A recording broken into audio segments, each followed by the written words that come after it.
Lady bird ക്രിയേഷൻസിലേക്ക് എല്ലാവർക്കും സ്വാഗതം. ഇന്ന് നമ്മൾ ഉച്ചയൂണിന് തയ്യാറാക്കുന്നത് ഏവർക്കും ഏറെ പ്രിയങ്കരമായ നല്ല രുചിയുള്ള ഒരു മത്തി വറുത്തതാണ്. അടിപൊളി ടേസ്റ്റാണ് ഈ അരപ്പിൽ മത്തി വറുത്താൽ.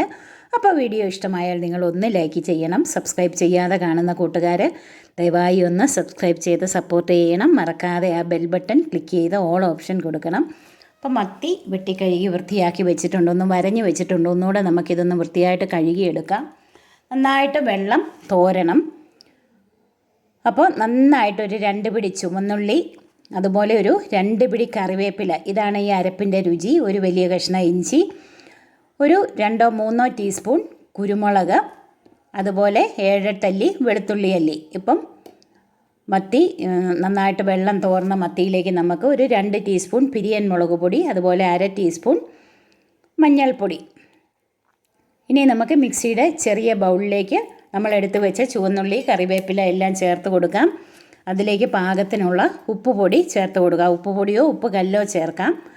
നമുക്ക് ഇതെല്ലാം കൂടെ ചേർത്ത് നന്നായിട്ടൊന്ന് അരച്ചെടുക്കാം. ഇഞ്ചി ചെറിയ കഷ്ണങ്ങളാക്കി ചേർത്ത് കൊടുക്കാം.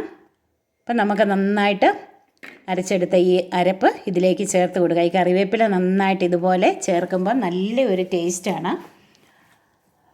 അപ്പോൾ നന്നായിട്ട് അരപ്പ് നമുക്ക് മത്തി കഷ്ണങ്ങളിലേക്ക് തിരുമ്മി പിടിപ്പിച്ച് ഇതൊരു അരമണിക്കൂർ നമുക്ക് വെക്കണം.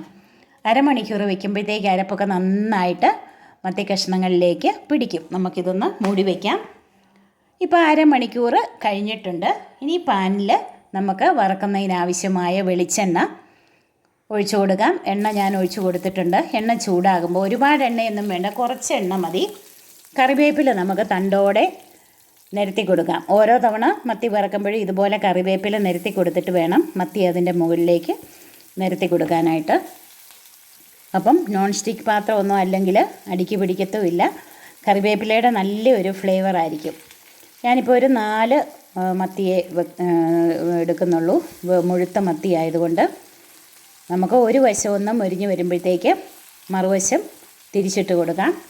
വലിയ മത്തി ആയതുകൊണ്ട് നന്നായിട്ടൊന്ന് മൊരിയിച്ചെടുക്കണം. ചിലർക്ക് അധികം മൊരിയുന്ന ഇഷ്ടമല്ല. എനിക്ക് നന്നായിട്ട് നല്ല ക്രിസ്പി ആയിട്ട് മൊരിയിച്ചെടുക്കുന്നതാണ് ഇഷ്ടം. അതുകൊണ്ട് ഞാൻ വീണ്ടും തിരിച്ചും മറിച്ച് വിട്ട് മൊരിയിച്ചെടുക്കുന്നുണ്ട്.